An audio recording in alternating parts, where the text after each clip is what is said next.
Welcome to the Washington Ethical Society. I'm Levi Lika. My pronouns are they, them, and I'm the officiant today, standing in for Karen Schofield Lika, who is recovering from an injury and unable to be here today. We are here again for hybrid platform. Whether you are on Zoom, here in the hall today, or watching or listening the recording later, welcome to everyone. We are one community unified across time and space as we gather to affirm our values and commit to a better world. If you are on Zoom, please check the chat for tips like how to use closed captioning and a welcome from today's Zoom chat usher. The chat will stay open through much of the platform service, closing for the address itself and then reopening. I will read greetings from today's attendees in just a few moments. In-person visitors, please stop by the welcome table after platform today to speak to a greeter or to our membership coordinator, Maceo Thomas. And we invite you to send him an email at maceot@ethicalsociety.org. If you are a visitor watching this recording later, this is an invitation for you as well. You can fill out a connection form as well at tiny.c/westconnects. I will now read a few greetings that folks have written in the chat. Online friends, while I'm doing that, you might want to get a candle to light during our candle lighting.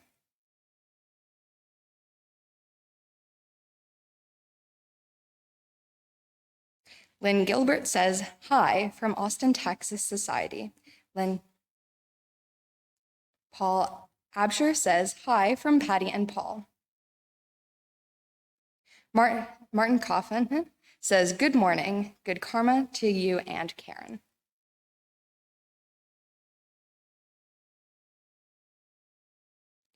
If you could take a seat.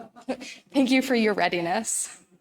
It is good to connect and share this time together.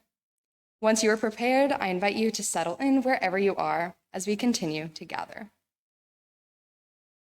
Today's opening words this morning are adapted by Karen Schofield Lika from a poem by Erica A. Hewitt, UUA Minister of Worship Arts, in turn based on a pastoral letter written by Reverend Susan Frederick Gray in the opening days of her term as former president of the Unitarian Universalist Association. No one is outside the circle of love. We know that hurt moves through the world, perpetrated by action, inaction, and indifference. Our values call us to live in the reality of heartbreak in our world, remembering that no one is outside the circle of love. We not only affirm the inherent worth and dignity of every person, we also affirm the inherent wholeness of every being despite apparent brokenness. No one is a stranger to pain or the knowledge that things break or break down. Promises, friendships, sobriety, hope, communication. This breaking happens because our human hearts and our very institutions are frail and imperfect. We make mistakes. Life is messy. Brokenness happens. We are intimately acquainted with brokenness, then even as we believe that no matter how fractured we are or once were, we can make whole people of ourselves. Because we are whole at our core, paying attention to someone is an act of love. Witnessing and naming brokenness is how we begin to heal it. Healing begins when we examine what's in pain, wonder how it occurred, and allow it to teach us. In fact, sometimes the brokenness is immense, and the only power we have over that large and complicated pain looming over us is to bear witness, to tell its story, and to seek out companions and helpers who are willing to agree that yes, there is something broken or messy in front of us, and we will not leave or even look away until repair begins. Our opening song today is performed by guest musicians Gar O'Donnell and Ella Ryan. Yes, of course. 2, 3.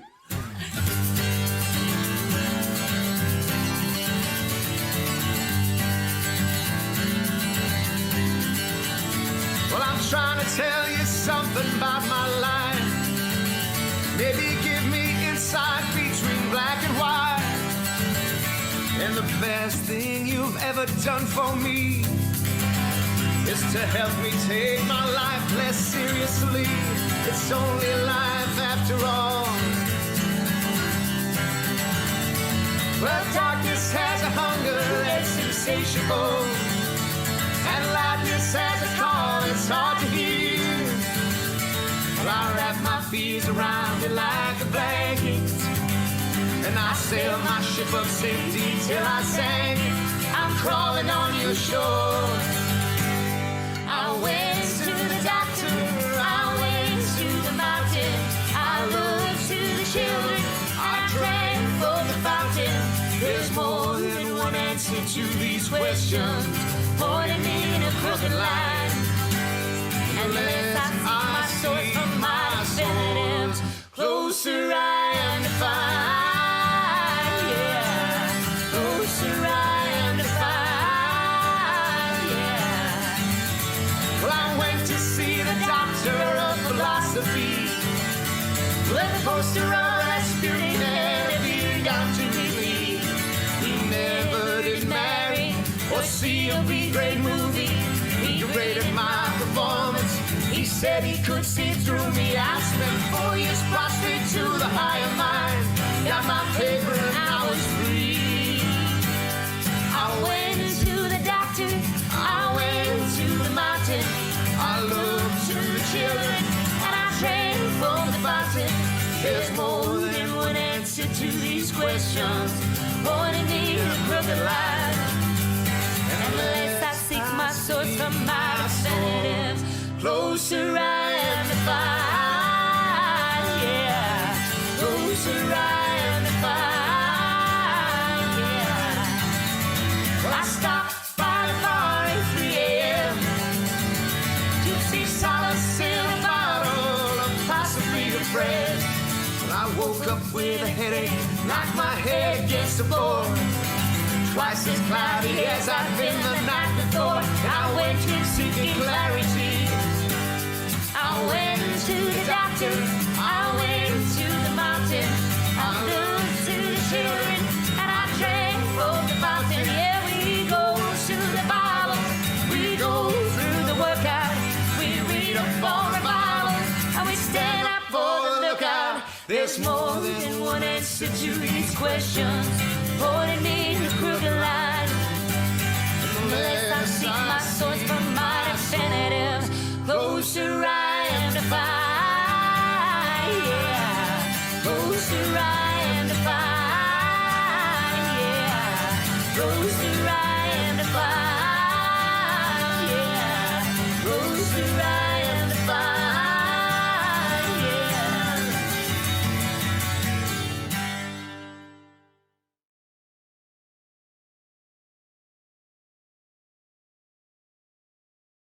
Welcome once again. Each week, we read our statement of purpose as a reminder of our shared values. If you're interested in taking a turn to read the statement of purpose, you can sign up at tiny.cc/readsop. Today's reader is Wayne Nelliston. Wayne and his wife, Johnny Sarles, joined Wes in the early 90s when they started thinking about having a family. Although they spent many years overseas in multiple countries, where Wayne served as a Foreign Service Officer with the United States Agency for International Development, they maintained their membership in WES. Since Wayne retired in 2018, both he and Johnny have been members of the WES Pastoral Team, the transportation team supporting the Afghan family, and the Aging with Intention group.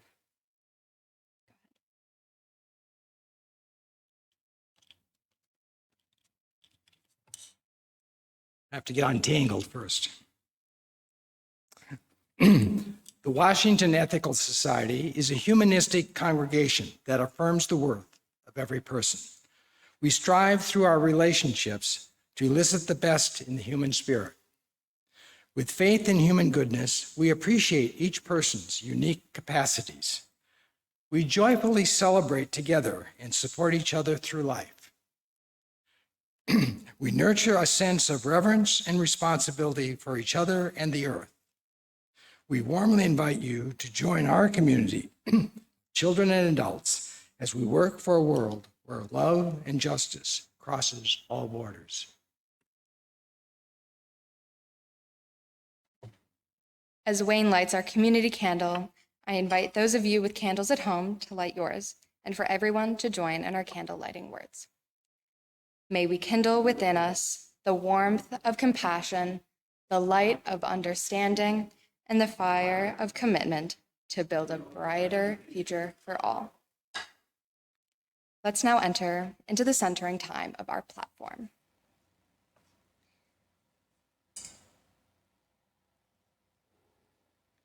Each week, we ring this chime in solidarity with people around the world. Today, I am particularly mindful of the recent launch of the 988 National Hotline for Mental Health Crises Support and Counseling. I also note that July, this past month, was BIPOC Mental Health Month, to recognize the mental health experiences and struggles unique to Black, Indigenous, and people of color in North America.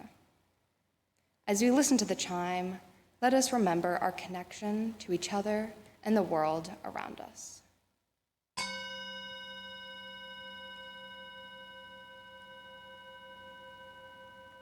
Let us open our hearts to compassion for those who suffer.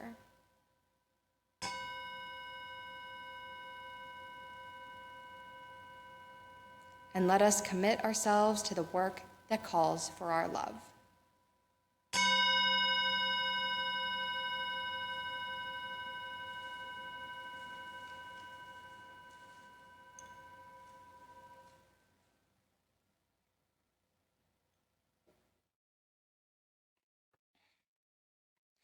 I invite you now into a time of quiet reflection, shaped by words from John Wellwood and Morgan Harper Nichols. To begin, I recommend that you make yourselves comfortable, relax your body, and focus on your breath. Open your heart to who you are right now, not who you would like to be, not the saint you're striving to become, but the being right here before you, inside you, around you. All of you is holy. You're already more or less than whatever you are, whatever you can know. Breathe out, look in, let go.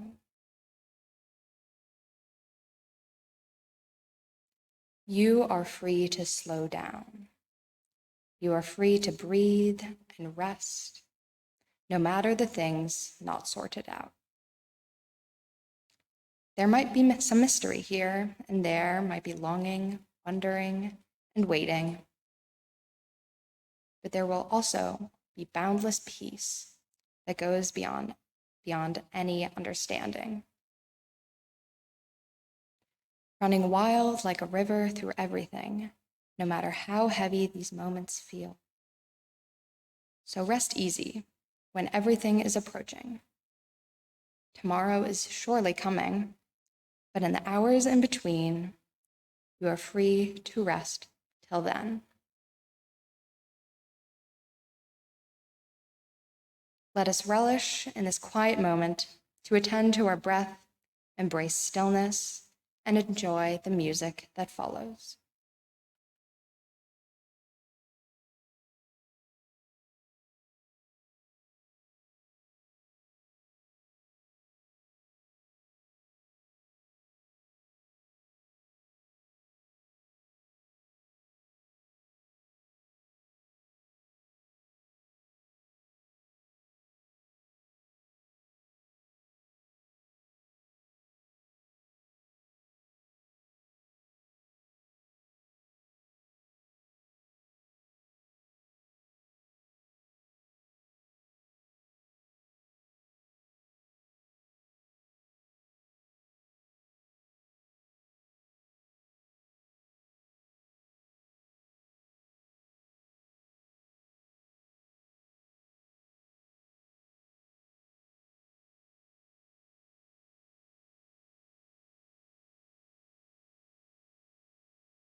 troubled and you need some love and care, and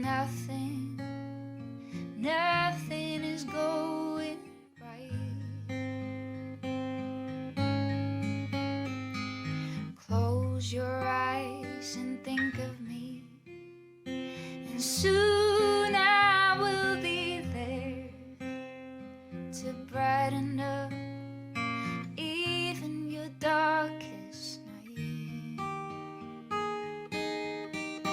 You just call out my name, and you know wherever I am, I come running to see you again. Winter, spring, summer, or fall, all you have to do is call, and I'll be there. You've got a friend.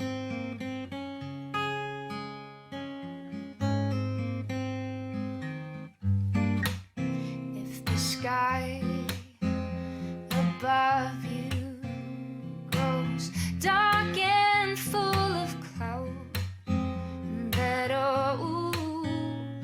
north wind begins to blow, keep your head together, call my name out loud. Soon you'll hear me knocking at your door. You just call out my name, and you know wherever I am, I come running, yeah, to see you again. Winter, spring, summer, or fall, all you have to do is call, and I'll be there, yes I will. You've got a friend. You've got a friend. You've got a friend.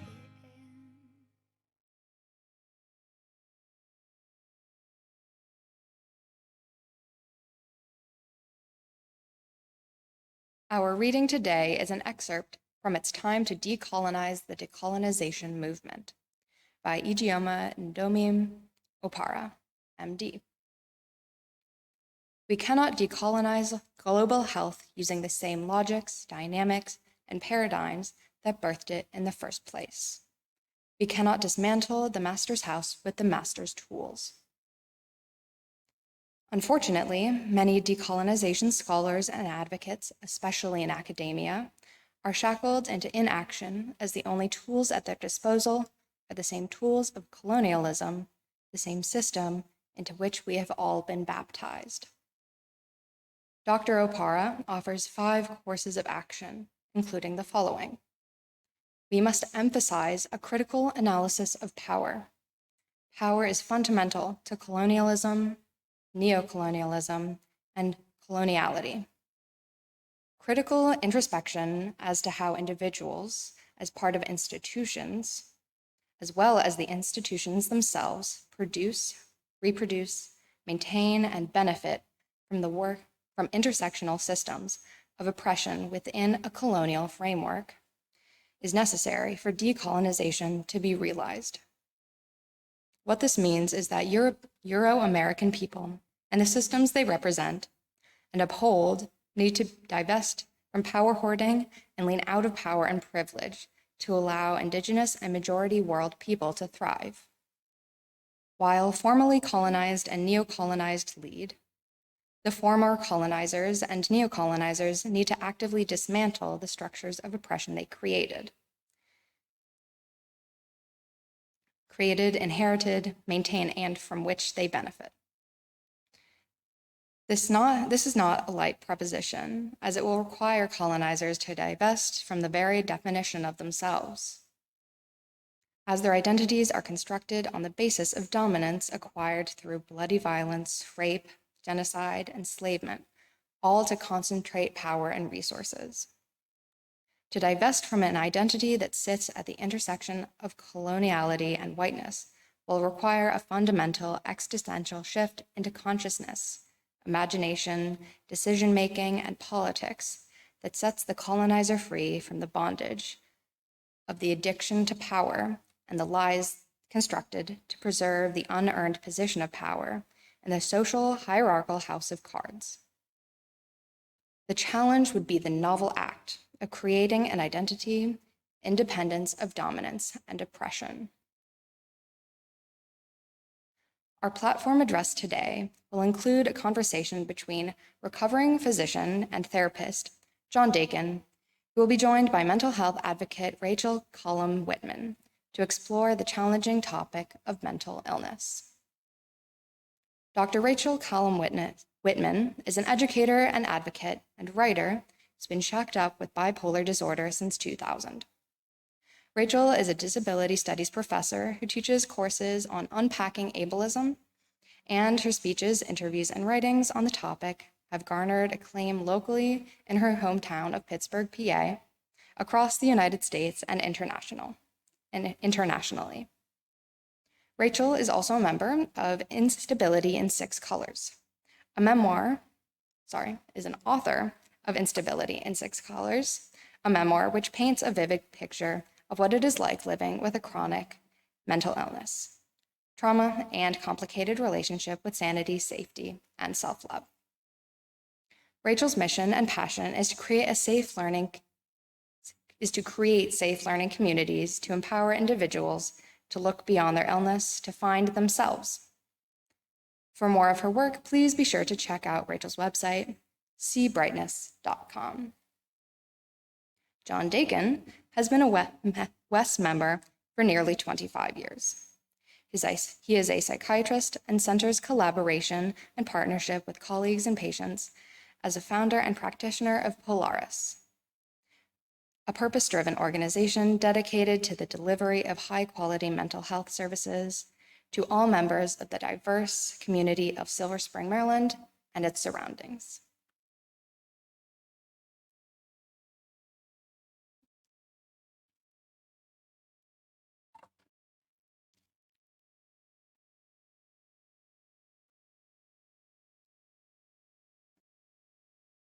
Good morning. Let me start by calling attention to the fact that the land beneath our feet was taken from others. WES is located on the unceded ancestral land of the Anacostan people. I invite us all to acknowledge this legacy, as well as the diverse and vibrant Native communities who continue to make this region their home. I come to you today to share some of my own critical introspection, in the words of Dr. Opara. I will briefly describe my training in the colonialism of the US healthcare system. I'll then describe my ongoing unfinished work to create something better, aided by the people I serve. Rachel will join us by video, and you'll see her educate me some more. And then I'll conclude with some suggestions to help all of us receive the healthcare we need. I proposed this platform theme to Lynn back in May, galvanized by the experience of one of my clients, who has given me permission to share her story with you today. She came to me back in January, suffering from a significant medical condition, but having a great difficulty engaging with doctors. In time, I learned why. 20 years earlier, while carrying her infant son in her arms, she slipped on ice and fell hard on her left side. She developed persistent pelvic pain and sought medical attention. She was told the pain was gynecological in origin, despite her attempt to point out that the pain was mostly off to one side. She was referred to a gynecologist who diagnosed the pain as endometriosis and treated it as such. After many months without relief, the gynecologist moved on to a surgical solution, removing her uterus, fallopian tubes, and ovaries. For a few months afterward, the pain subsided, but then it gradually returned. After another 2 years of chronic pain in the same area, she demanded a more in-depth workup. Only at this point, 4 years after her fall, was she sent for a pelvic X-ray, which revealed a dislocated pelvic bone. Orthopedic surgery addressed the medical problem, but a deeper wound has persisted to this day. In the 3 months since she took the risk to share this history with me, she and I have worked together to address what she is coming to recognize as a trauma perpetuated by the medical establishment itself. As a physician, helping her recover requires me to acknowledge my role within this establishment and to humbly absorb at least a portion of the anger she has kept bottled up for so long. In the reading we heard from Levi, Dr. Opara writes that in order to do better, neocolonizers like me need to dismantle structures that we inherited and maintain. I'll offer a brief description of some of these structures from the point of view of someone who has spent too many years being educated and then working within this problematic system. They include objectification, an emphasis on medical conditions at the expense of attention to the people suffering from them. Elitism, the idea that doctors' extensive education confers upon us the right to tell other people what to do. You can see this captured in the vocabulary of doctors' orders. Classism, that places various medical roles into rigid hierarchies, with the patient at or near the bottom. The moral bankruptcy of our nation's medical education was called out in the satirical novel, The House of God. Author and psychiatrist Sam Shem drew the title of the book from a text describing the conquest of Mexico. Back to colonialism. Add to this the dynamics of third-party payment systems, in which patients can find themselves on the sidelines as their medical providers negotiate with insurance companies, etc. And crucially, given that these are predominantly white institutions governed by men, there is racism, sexism, ableism, and more. For a comprehensive history of the oppressiveness of my particular profession, I invite you to watch a recorded presentation, not today, but maybe at some time of your choosing, given by two young people from Brown University. One of them, shown on the slide, broadcast from inside a prison, representative of what is now the predominant institutional setting for the mentally ill. Given all of this, where can such a personal decolonization process begin?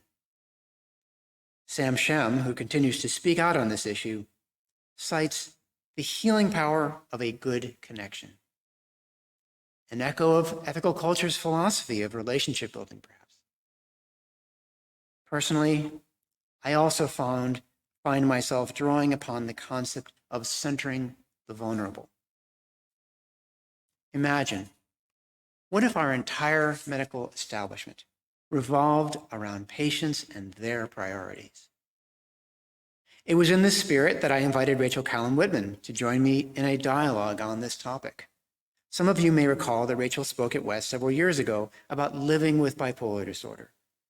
Rachel couldn't be here in person, but last weekend, she and I recorded a conversation, which I'm pleased to share with you now. Hello, Hi, John. How are you doing? I'm doing well. And is it okay if I call you Rachel? That would be lovely. And I like that you were cool with me saying John, because usually when I have conversations with psychiatrists in the past, they have insisted that I call them doctor. So this is a great introduction to how maybe you have better conversations when there isn't a looming power dynamic over yourself. So Yeah, well, right. Well, it certainly is a thing, isn't it? And I do gently invite my clients to call me by my first name if they feel comfortable. Sometimes they don't. It feels strange to them. And so if they do that, then I will refer to them to whatever title they prefer.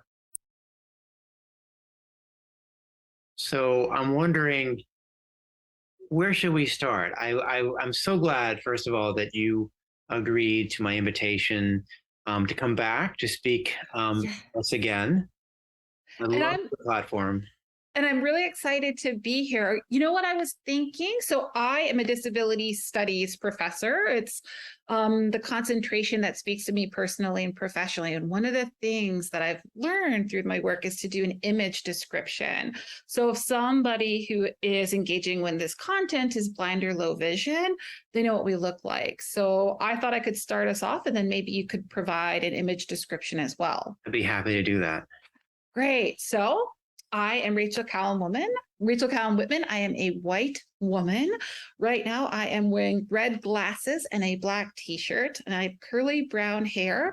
And I am sitting in front of 3 windows, and you can peek outside into my yard and see the beautiful trees outside.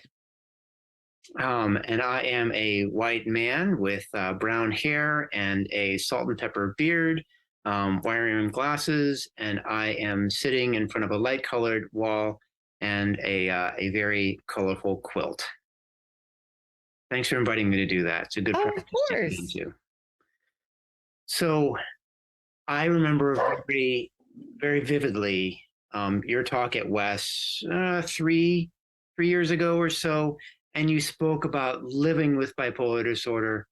And when I felt moved to talk about myself as a healthcare provider and what I hope to do and hope that I've been beginning to do, I thought of you, and I thought it could be very helpful for our community to hear more specifically about your experiences interacting with the healthcare system yourself, and that perhaps we might together in our conversations perhaps model a little bit of the kind of relatedness that you might like to see more in the world when you are engaging with mental health professionals and other healthcare providers. Yeah, I mean, I think that's fantastic. When you approached me about this, one of the things that I thought was this really powerful part of this opportunity was to explore the fact that when it comes to psychiatric relationships, the past ones that I've had, there really is this pretty severe difference between who is in power and who is not. And the psychiatrist is the one who has the degree and acronyms after their name. And they're the one that you go to, and they tell you what's wrong with you and how to fix you without getting to know you. They lead right off. Yeah. And I think just to kind of just go back and kind of center my experiences, Yeah. I was 15 when I first started experiencing symptoms of bipolar disorder.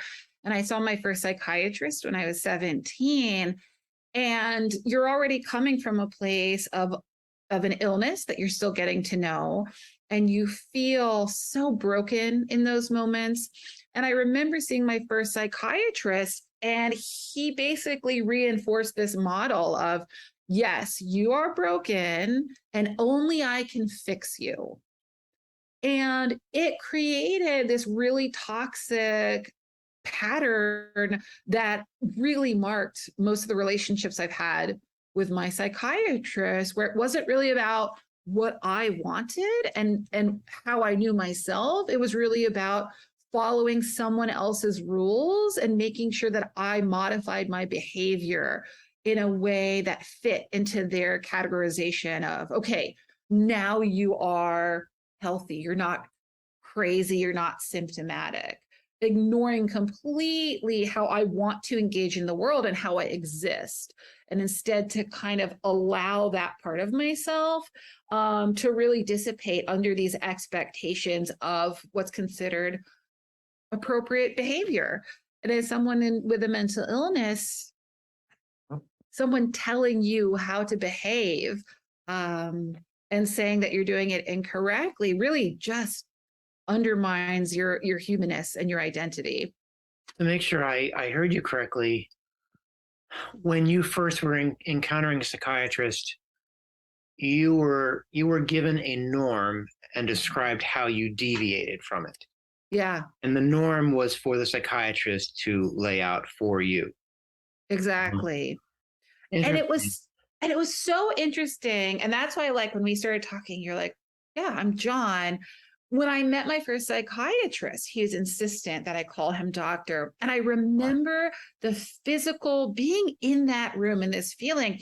I have this psychiatrist, and he's actually sitting in this big elevated leather chair. My mom and I are sitting in these little wicker chairs, basically looking up at him as he is really just spending 15 minutes telling my mom she is bipolar 1. Telling your mother. Telling my mother, completely ignoring me, telling my mom she's bipolar 1. These are the meds she needs to take. You need to make sure she takes the meds. I wasn't even a part of the conversation. And my mom was so desperate for help that she took his kind of decree of like, I'm right, do what I say, as hope. And so instead of me This being strong involved, person is going to make it better. yeah, this guy is going to fix me Mhm. versus, hey, maybe Rachel isn't broken. Mhm. Maybe she needs help. And to find hope, that means we work with her and Mhm. don't tell her what's best for her. Right. To circle back, Yeah. thanks for, I'm not sure I should say thank you. This image of even all of the body language, the way the room is set up, Yeah. it puts the provider on a throne. What I was reflecting back to you was this idea that there is wellness for the doctor to define and then say to you, have you gotten there yet?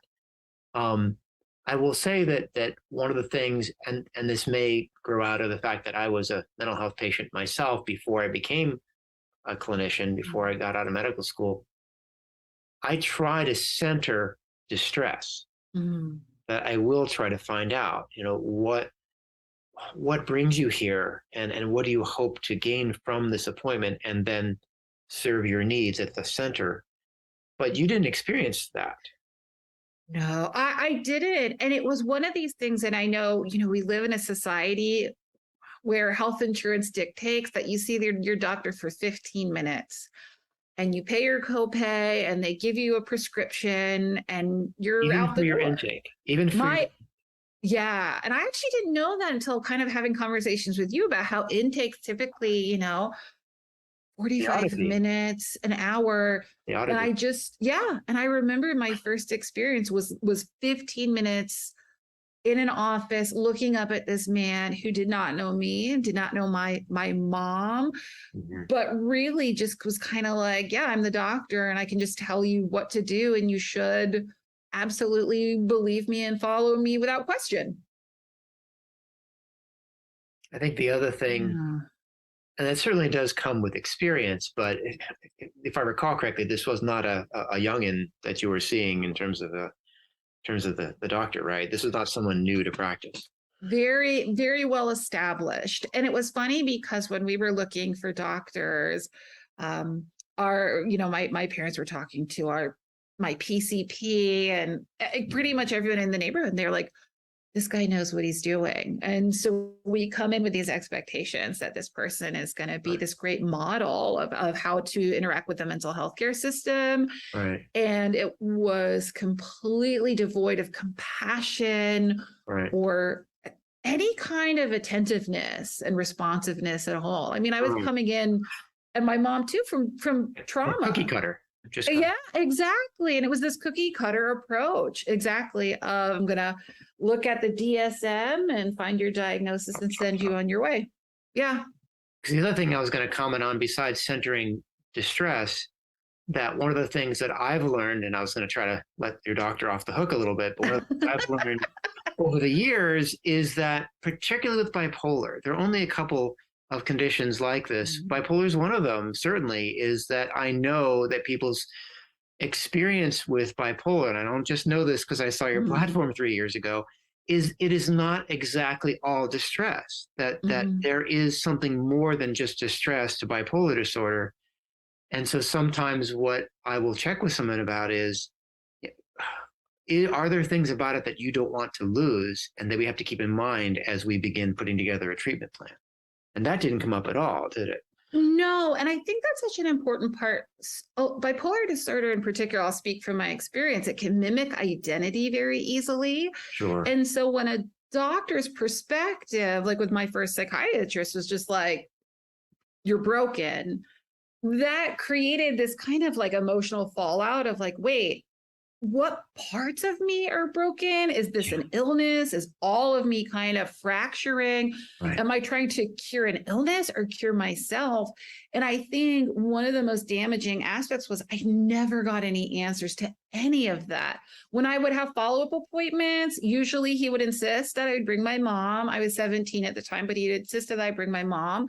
He would talk more to my mom than myself.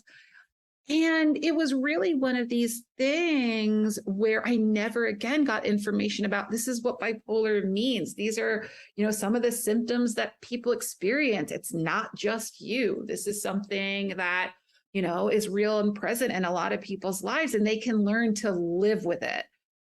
And my interactions with my psychiatrist were basically like, the only way you're going to live with this is to do exactly as I say. And he completely erased the fact that bipolar disorder impacts everybody in different ways, especially in terms of like different medication needs and different kinds of support. And so I was put on medication for years that did more harm than good. And it was because no one listened.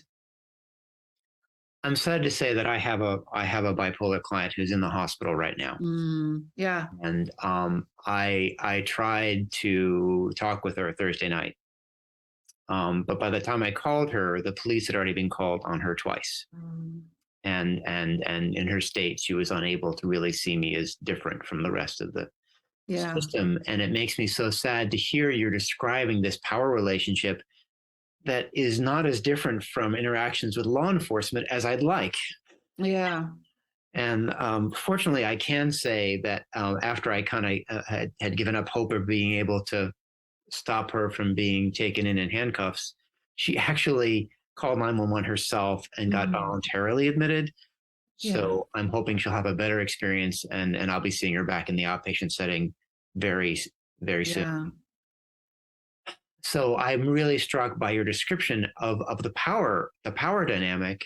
And you mentioned something to me, if we could return back to the name, the title issue. Yeah.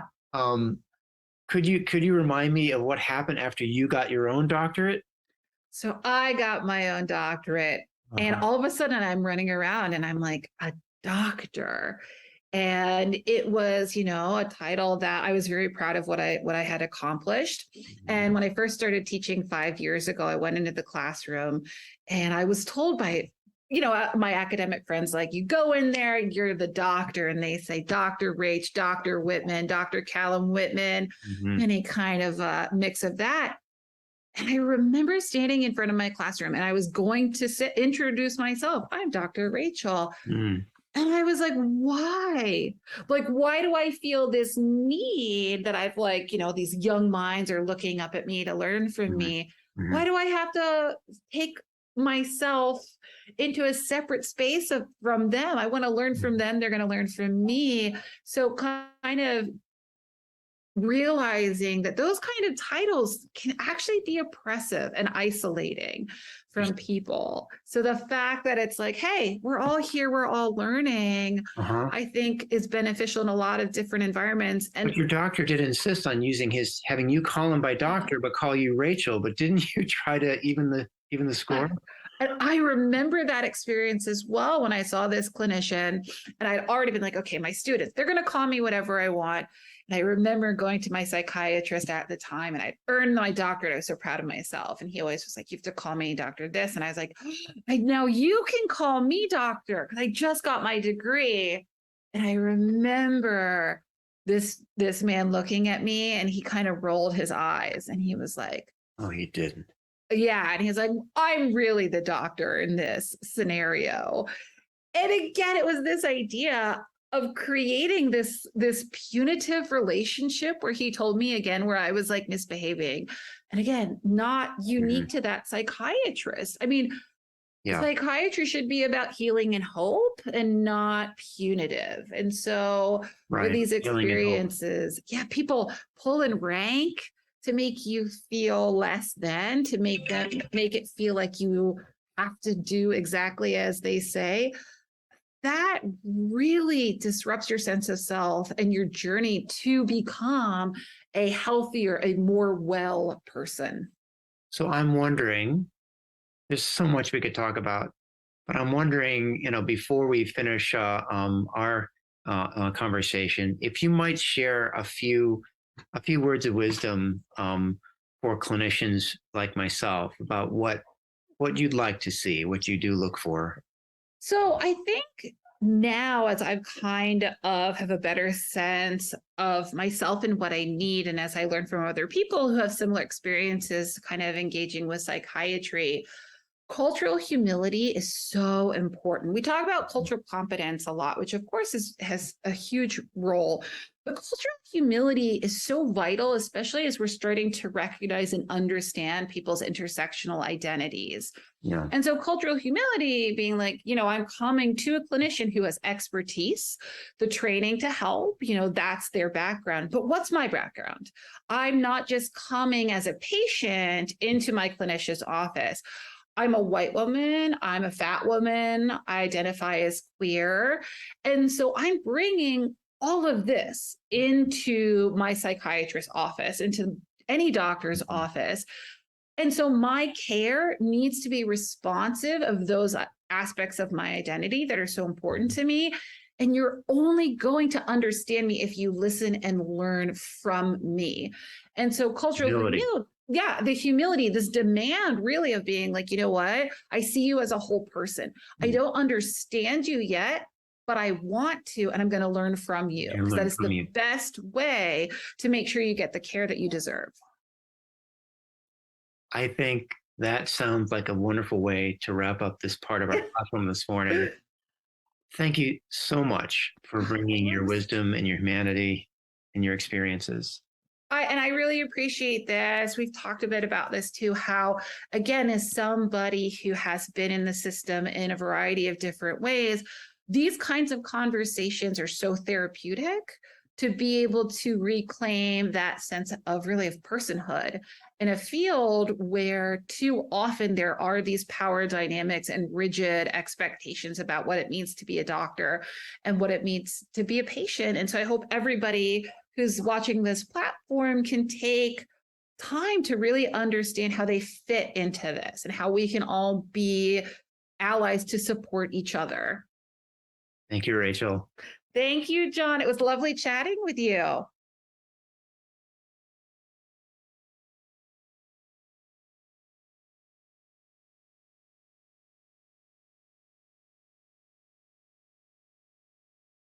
Such a gift. I'd like to close by sharing some ideas for all of us as we navigate the healthcare system and try to ensure that we receive the care we need. First, I'd like to suggest that for straightforward medical needs, if you have a choice of clinicians, I just suggest that you prioritize attentiveness, willingness to answer questions, and general rapport. Sadly, physician training and physician culture may be more of a hindrance than a help in those areas. I suggest you look for someone willing to acknowledge a lack of knowledge about some things and be willing to research them for you. A good provider won't roll their eyes when you share with them what you read about your condition on the internet. Second, I suggest being attentive to economics. Fee-for-service arrangements pose a risk of overtreatment, while capitation, a one-time annual enrollment fee, poses a risk of undertreatment. Watch out for hidden out-of-pocket costs. Third, if you feel safe doing so, try to muster the courage to ask follow-up questions rather than accepting conclusions and recommendations at face value. If the clinician says they don't have time, see if there is somebody else on the staff who can help. If you're not the assertive type, see if you can bring along someone who is. My number is in the West Directory. Fourth, if you don't feel you can trust your provider, try to find a new one. Rachel and I have compiled some resources for people in more acute need. Finally, I'd like to say, let's all work together to decolonize our healthcare system. I've reserved a Zoom room today at 1:30 to give people an opportunity to continue the conversation if you all would like.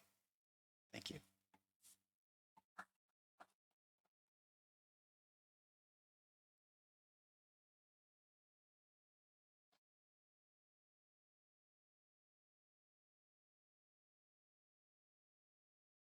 Thank you so much, John and Rachel. Rachel also shared these words from Esme Weijun Wang, the Collected Schizophrenia's Essays, as a reminder. After all, it is easy to forget that the psychiatric diagnoses are human constructions and not handed down from an all-knowing God on stone tablets. To have schizophrenia is to fit an assemblage of symptoms, which are listed in a purple book made by humans.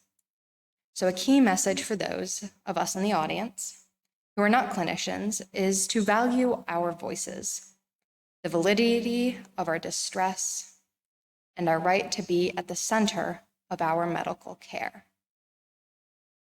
After some music, we'll have community sharing time, when you can write into the chat or speak into the microphone about what resonated with you in this platform. In this time in between, you may prepare by reflecting on a personal experience or an activity at West that illustrates the values we are uplifting today. As we contemplate, rest, and reflect, let us experience the beauty of the musical response from Dar Williams.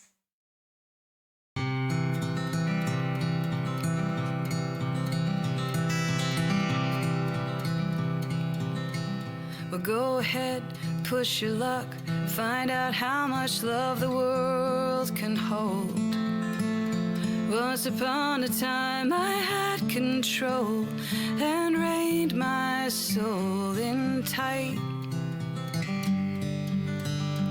Well, the whole truth is like the story of a wave unfurled, but I held the evil of the world, so I stopped the tide, froze it up from inside, and it felt like a winter machine that you go through, and then you catch your breath and winter starts again, and everyone else is spring bound.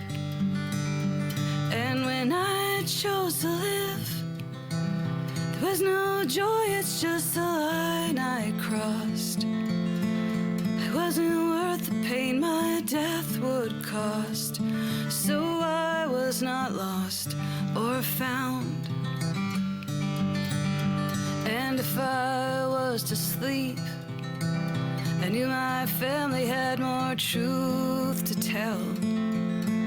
And so I traveled down a whispering well to know myself through them. Well, growing up, my mom had a room full of books and hid away in there. Her father raging down a spiral stair till he found someone, most days his son. And sometimes I think my father too was a refugee. I know they tried to keep their pain from me. They could not see what it was for. But now I'm sleeping fine. Sometimes the truth is like a second chance. I am the daughter of a great romance, and they are the children of the war.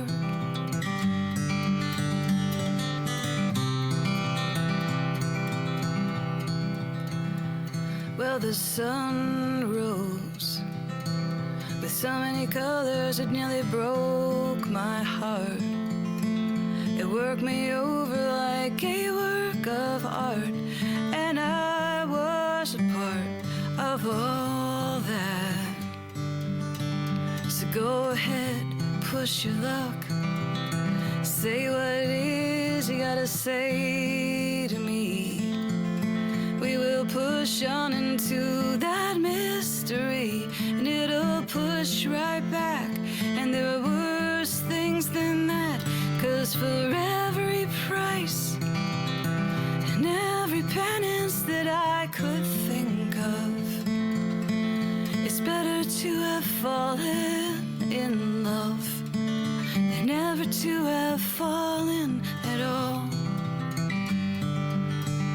'Cause when you live in a world, it gets into who you thought you'd be. And now I laugh at how the world changed me. I think life chose me after all.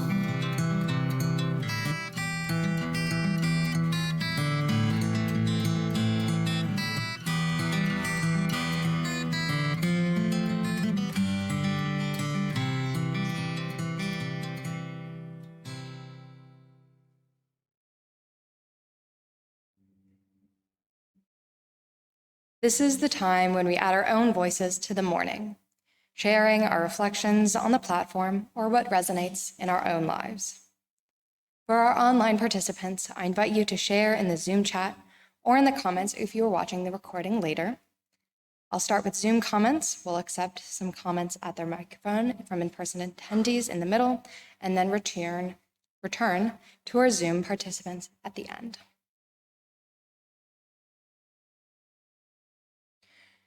Roberta Geyer says, a very informative platform. I generally have a critical view of the medical profession. May have read too much Molière's as a student. Recently, my PCP retired and the practice is a mess. Your platform makes me feel there is super to find a new doc. Thanks. Marty Kaufman says, to everyone involved, great job pulling off this experience. The live remote recording transitions were seamless and very additive. Thank you, tech team, and thank you, John. I'm sure it's hard work making it look easy, especially with several moving pieces.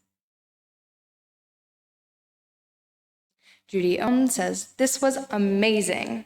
Thank you, Rachel and John. So much to think about. Delightful. From Judy and Randy. Thank you all for your comments and questions. Let's turn to commenters in the hall. Please line up with plenty of personal space at the stationary microphone. Take off your mask at your personal comfort. State your name and pronouns. Go ahead. My name is Susan Runner. My pronouns are she and her. I never speak at West, so I'm a little nervous, but I do remember when I was and it still makes me a little nervous, when I was a first-year resident at Cook County Hospital in oral and maxillofacial surgery. It was a community hospital that had the worst of the worst cases. And there was a woman who had been hit in the face with a golf club. And I was on rounds with my other residents. I was the only female. And when we had finished examining her, the patient came up to me and said, what did they say? What's wrong? And the chief resident berated me for talking to her and said, she's just a subhuman piece of, and let's go.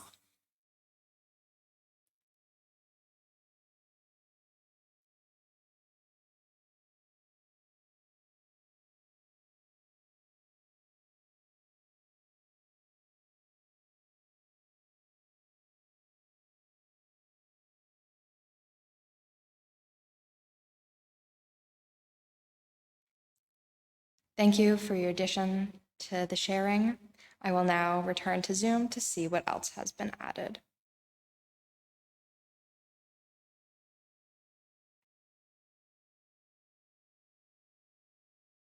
Walter Ewing says, even the nicest, most well-intentioned of my psychiatrists were clearly trained by a system that told them they had to act like the giver of answers if they wanted to be effective. Karen Storm says, wonderful platform. I'm definitely going to use what I learned today. You helped me trust my instincts about my new doctor.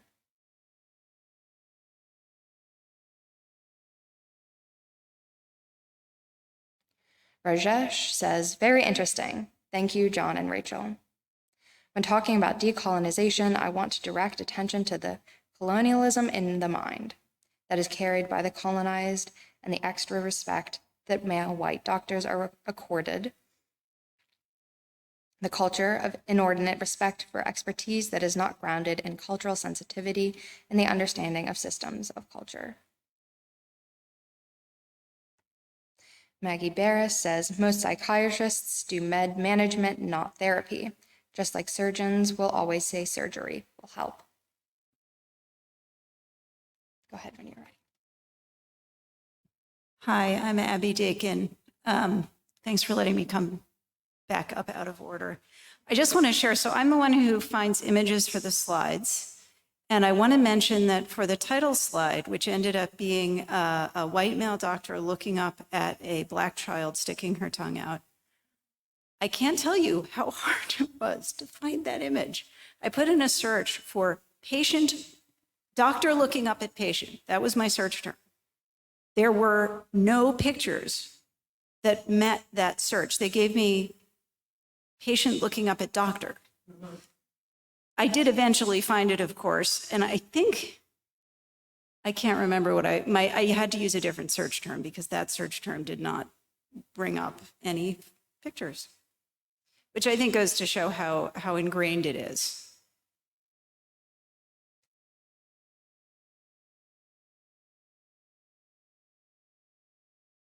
Thank you all who shared their thoughts and attention. Just as we share our perspectives in this community, so too do we share our resources and gifts. Here at Wes, we split all undesignated gifts in the Sunday collection between our operating budget and a fund dedicated to justice and compassion. This month, the fund we're sharing half of the offering with is Family and Friends of Incarcerated People. FFOIP is an organization whose primary mission is to foster community support that effectively meets the needs of today's at-risk children and families of those incarcerated. It operates solely to promote charity, literacy, public safety, and to avoid intergenerational incarceration. FFOIP serves DC area children of the incarcerated and at-risk youth by engaging them in social, cultural, and youth development activities through various projects, programs, and events. They believe in the concept that it takes a village to raise a child. Let's all take a moment to prepare to respond to the invitation to generosity. For those who are able to respond, there are a variety of ways to give. If you are someone who gives by text, the number for that is 202-335-1885, as you can see on the slide. Another option is to go online to the donate button on the WES's website, ethicalsociety.org. You can place cash or a check in the basket at the back of the hall on your way out, and you can always send a check by mail. Thank you for your generosity. We will now receive the gifts of music.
Thank you so much to the many people who helped create this morning's time together.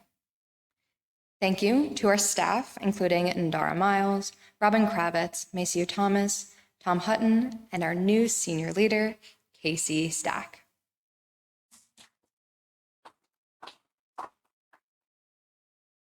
Thank you to our speakers, John Daken and Rachel Kallum Whitman.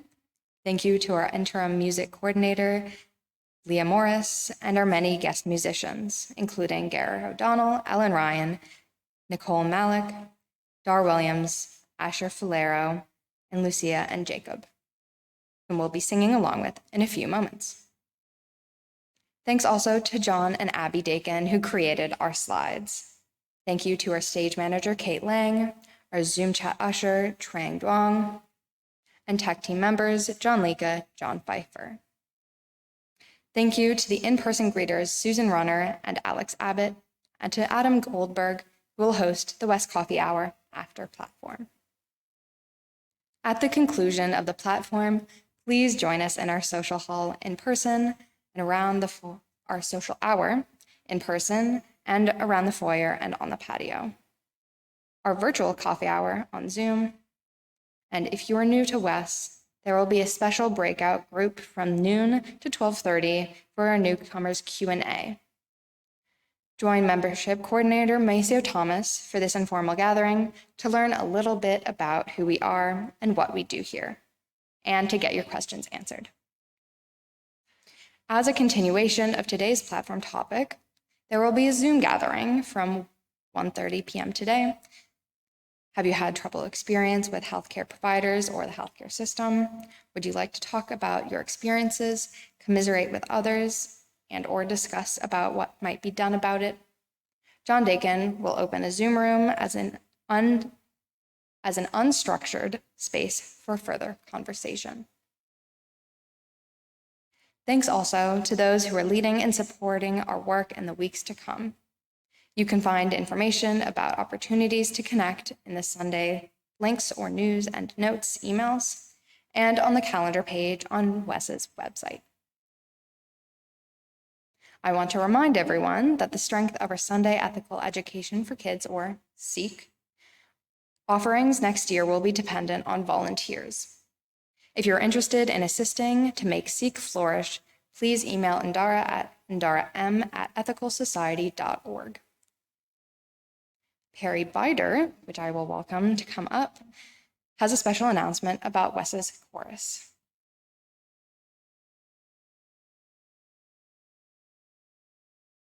Thanks, Levi. Just want to tell everyone here and everyone listening here in broad sense that the chorus is ending its summer break so that we can begin preparing for opening Sunday, which this year will be on September 18th. The chorus is open to everyone. If you have ever enjoyed singing in the shower, in the car, along with the song of the month, in elementary school choir, please talk to me. If you don't know that you are ready to jump in with both feet, I have a couple ideas about how you can get your toes in the water. What else did I want to say? I don't know. Please talk to me. It's a lot of fun. It's a great way to contribute to the Sunday platform experience, and we would love to have you join us. Thanks.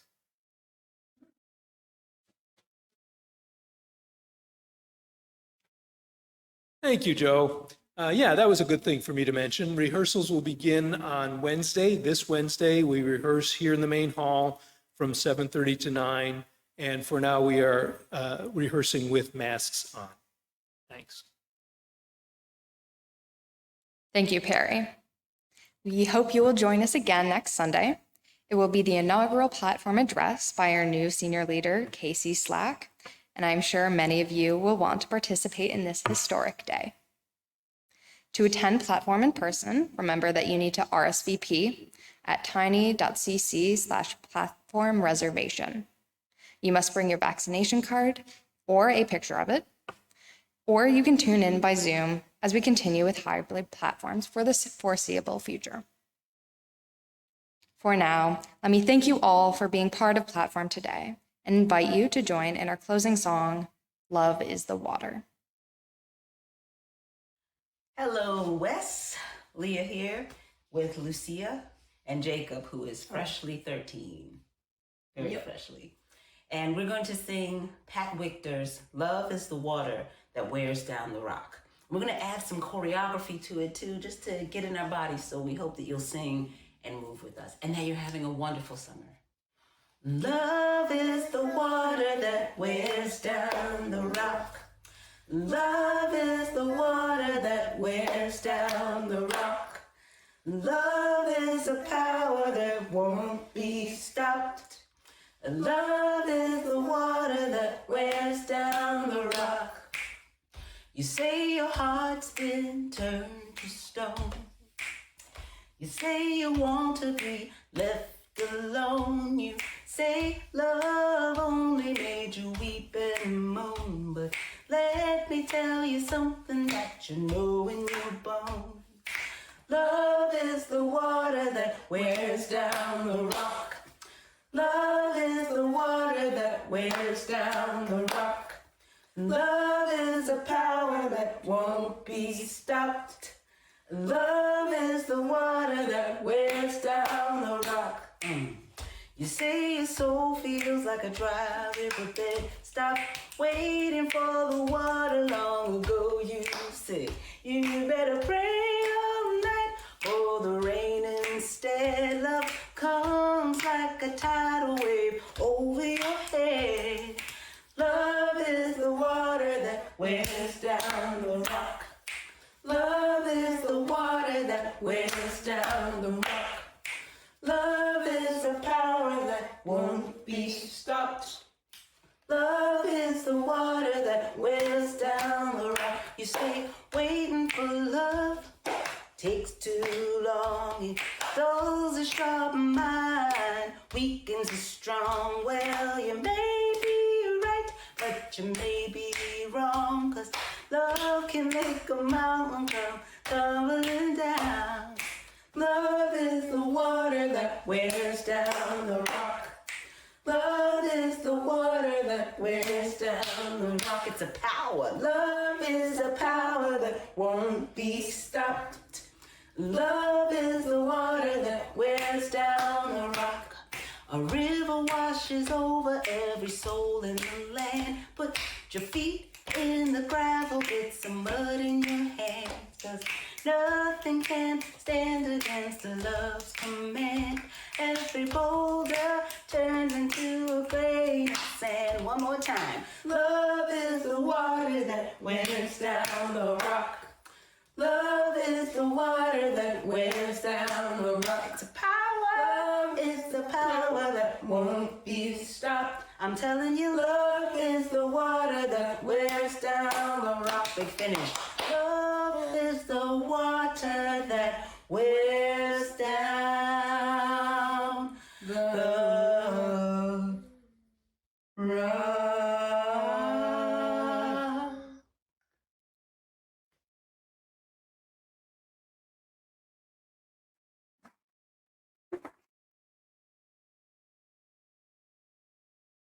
Thank you for joining me in that song.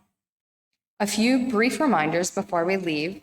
If you are new to our community, please send an email to our membership coordinator, Maceo Thomas, and introduce yourself. To reach virtual coffee hour, point your browser to tiny.cc/westcoffeehour. And now I invite you to join me in our closing words for the month. Let us go out into the week ahead with compassion, understanding, and commitment, inspiring and being inspired to ethical living in our quest for a better world. Again, thank you all for joining today's platform. We look forward to connecting with you again.